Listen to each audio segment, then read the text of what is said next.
Jangan khawatir banyak anak, aduh kerja bapaknya cukup masih begitu. Yang memberikan rezeki kepada anak itu adalah Allah Subhanahu wa Ta'ala. Keutamaan memiliki anak itu sangat besar sekali. Jadi naif kalau diantara kaum keluarga muslim yang tidak mau memiliki anak. Tetapi jangan sampai ketika sebuah keluarga tidak dikaruniai oleh Allah Subhanahu wa Ta'ala keturunan, jangan sampai membuat alasan perceraian. Karena tujuan dari rumah tangga itu tidak hanya mendapatkan keturunan, bukan hanya itu, tetapi tujuan yang paling utama dari sebuah pernikahan itu adalah agar bisa saling membantu menolong untuk melakukan ketaatan kepada Allah Subhanahu wa Ta'ala. Itu yang pertama. Yang kedua, tukar menukar peran. Laki-laki yang nyapu, laki-laki yang ngepel, laki-laki yang nyuci baju, laki-laki yang nyetrika, laki-laki yang mengurus rumah. Ini kebalik. Ini kebalik. Apalagi kalau laki-laki suami itu tanpa uzur, dia badannya sehat, tidak sakit, mampu dia keluar dari rumah untuk mencari karunia, sebagian karunia Allah Subhanahu wa Ta'ala.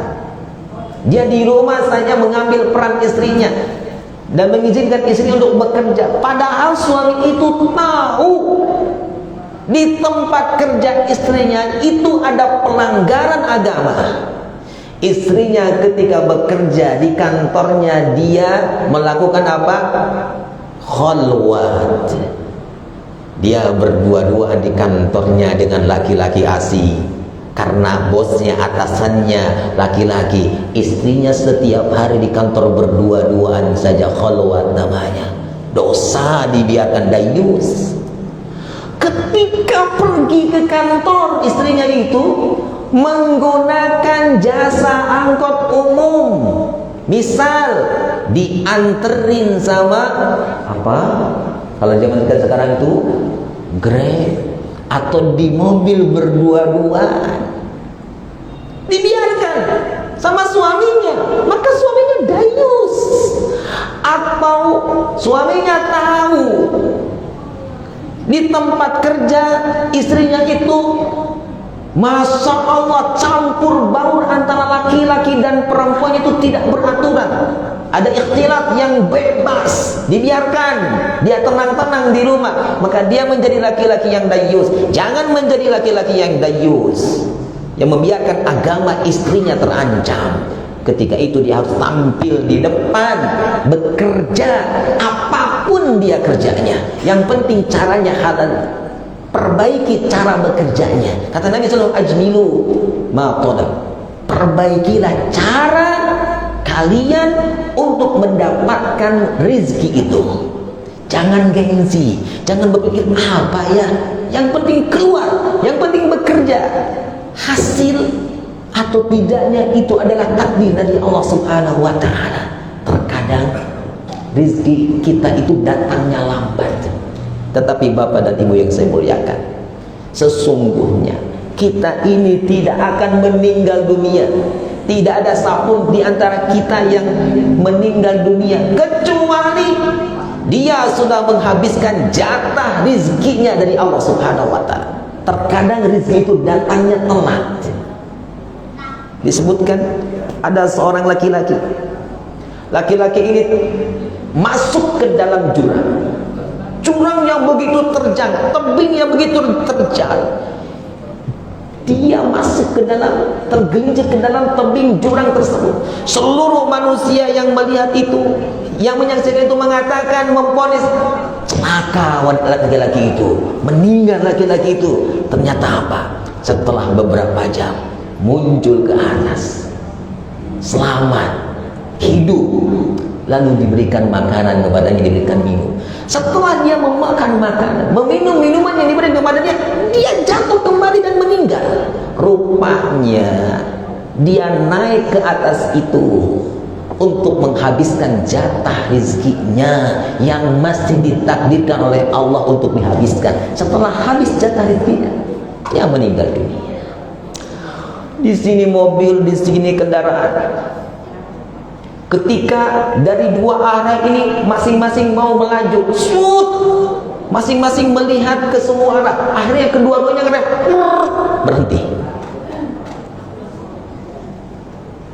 Beberapa detik, ternyata apa?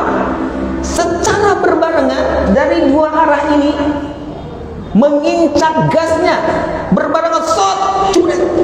Terjadi eksiden, terjadi kecelakaan dalam berkendaraan, terjadi kecelakaan di jalan.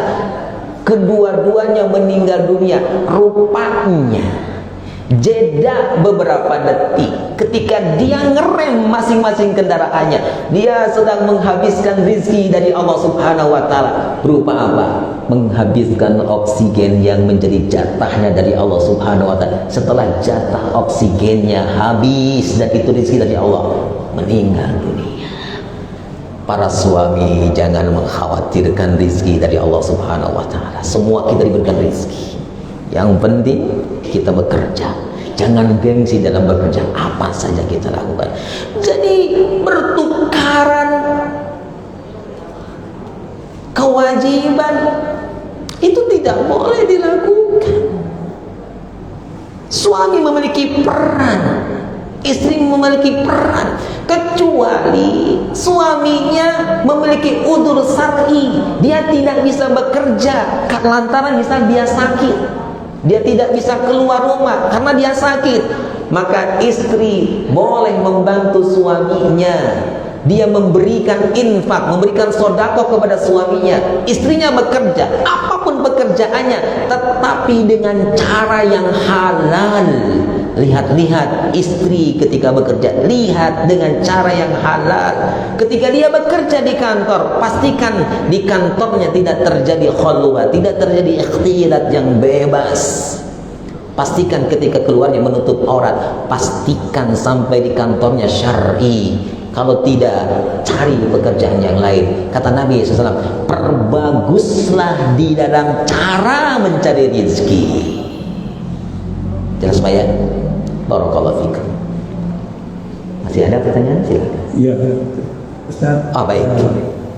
Assalamualaikum warahmatullahi wabarakatuh. Waalaikumsalam warahmatullahi Tadi wabarakatuh. Ustaz mengatakan bahwa pria dan wanita membutuhkan, saling membutuhkan. Kemudian tentunya melanjutkan dengan pernikahan.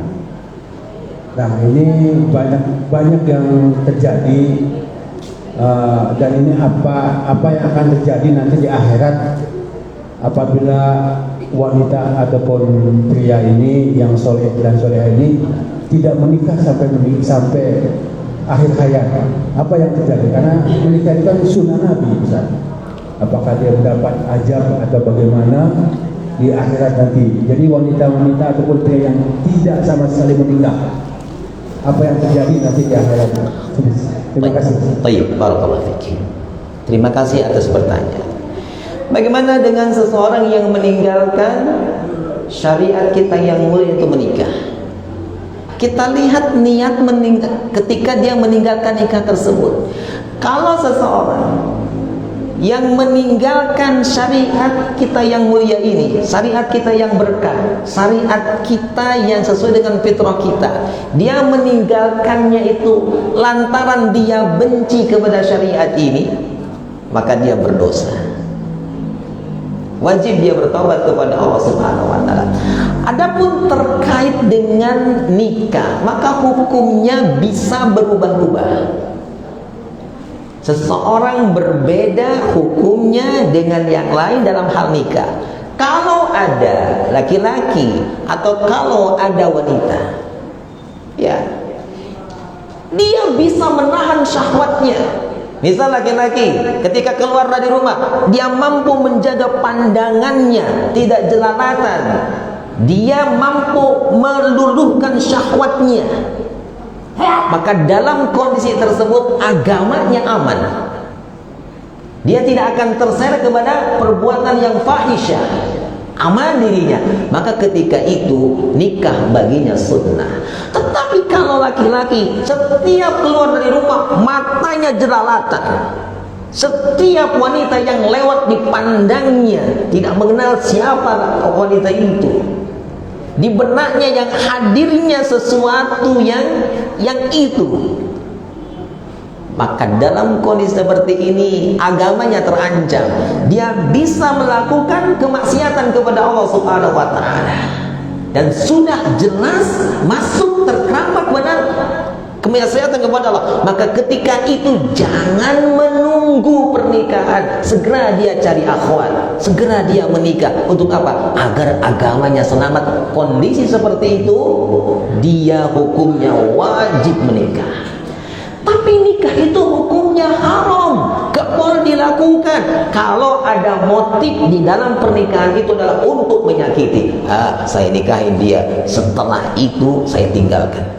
Saya nikahi dia, setelah itu saya lakukan kekerasan. Maka nikah seperti itu haram. Menikah seperti itu haram. Bisa juga makruh yang tidak sampai kepada haram. Jadi dilihat keadaannya, kondisi orang tersebut. Kalau orang tersebut memandang bahwa pernikahan ini adalah syariat, ya, syariat yang tidak mendatangkan masalah. Apa sih pernikahan? Apa sih Allah menurunkan syariat ini? Maka dia telah berdosa. Wajib dia bertobat kepada Allah Subhanahu wa ta'ala. Tidak semata-mata Allah munculkan, Allah turunkan syariat ini, yaitu menikah, kecuali di dalamnya ada kebaikan, ada faidah, ada keberkahan. Betapa banyak kebaikan yang dapat kita raih dari pernikahan tersebut. Sehingga Rasulullah mengatakan, setengah agama itu, ketika seorang sudah menikah, setengah agama sudah ditunaikan. Maka setengah agama ada di luar pernikahan. Masya Allah. Itu menunjukkan apa? Pernikahan itu di dalamnya ada kebaikan. Allahu a'lam bishawab. Apakah itu termasuk mereka itu tidak mendapat jodoh? Karena kan katanya jodoh itu udah Ya, Allah yang menentukan. baik, betul. Menikah, kita mendapatkan pasangan takdir dari Allah Subhanahu wa ta'ala. Tetapi ketika seseorang memandang nikah itu nggak ada apa-apa nikah itu, memandang bahwa syariat nikah ini syariat yang kecil lah. Bahkan kalau dia berpandangan tanpa nikah pun saya bisa melampiaskan syahwat, maka dia telah terjun kepada perbuatan dosa besar. Wajib atasnya bertobat kepada Allah Subhanahu wa ta'ala. Nah, masih ada? Apa sudah? Satu lagi dari ibu-ibu barangkali. Ibu-ibu ada? Ada pertanyaan ibu? Masya Allah. Baik. Silakan Bapak. Waalaikumsalam warahmatullahi wabarakatuh.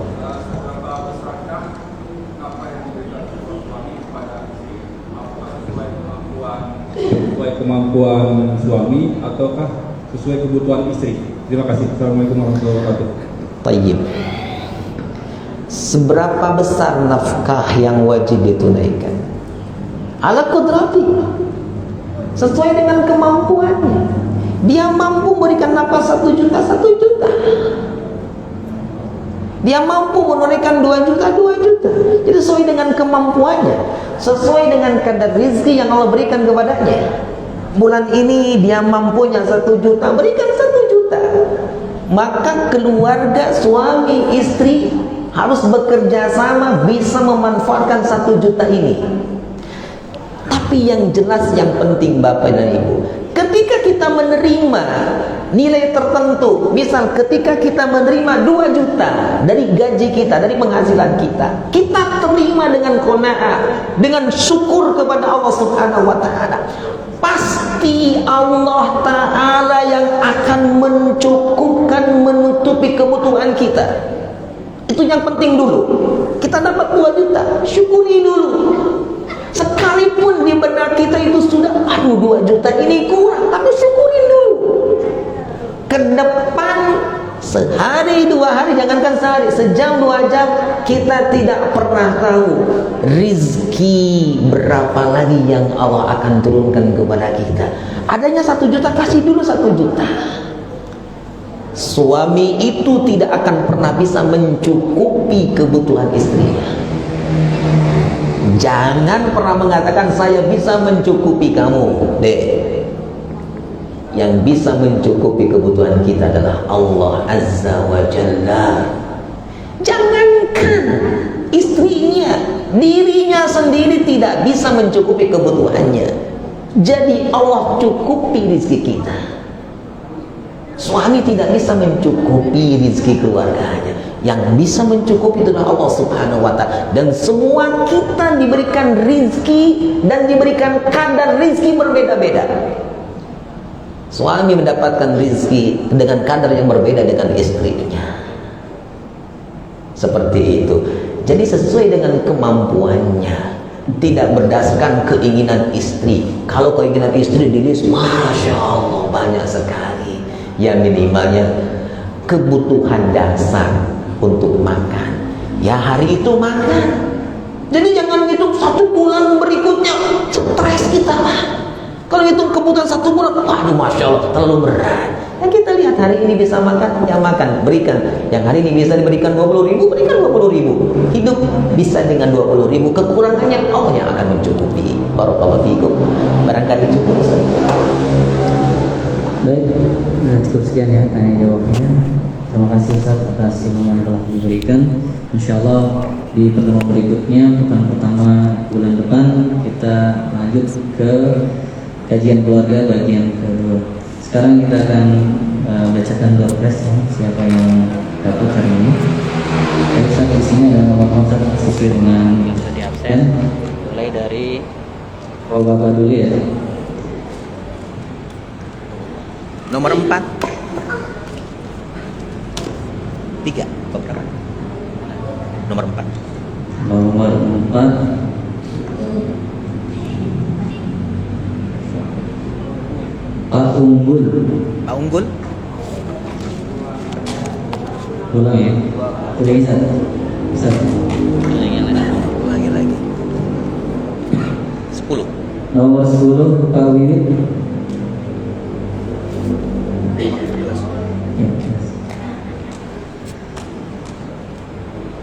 Alhamdulillah. Berikutnya Ustaz. Nomor 18 Pak Fatullah.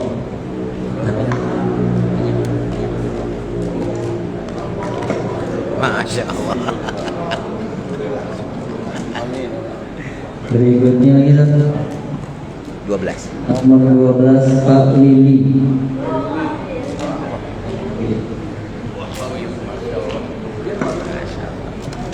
Baik, sekarang dari Ibu. Ibu ya. 14. Nomor 14. Ini oh ada 12, 13. Enggak ada. Berapa? Oke, ganti. 20. Nomor 20 Ibu Sumono. Ada? Apa? Ibu Sumono. Oh, sanain aja Pak. Jelas.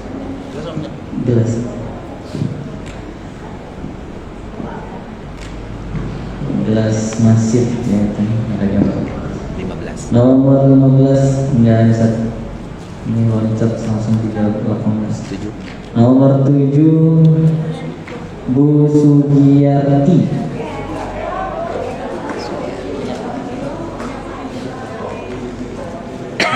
Masak Bu. Lagi, 16. nomor 16 enggak ada. 24. Nomor 24 28 enggak ada juga. Oh, 24 enggak ada. 17. Nomor 17 kosong juga. Kosong juga. Iya, jauh. Masih ada nih kalau ini, insyaallah. Bismillah. Nomor 2 Nomor 2. Bu Kus Jawati. Udah pulang? Udah pulang. Oh, ada ya. Panggilin dulu. Masih jalan tuh. Fokus Dewati. Sudah pulang. Kasihin aja. Oke, terima kasih Bapak Ibu yang telah hadir. Mudah-mudahan Allah SWT menuliskan majelis kita pada hari ini sebagai majelis yang mengampuni dosa-dosa kita dan mengangkat derajat kita di sisi Allah SWT. Kita hari subhanallahi wa bihamdihi, asyhadu an la ilaha illa anta, astaghfiruka wa atubu ilaik. Assalamualaikum warahmatullahi wabarakatuh. Waalaikumsalam.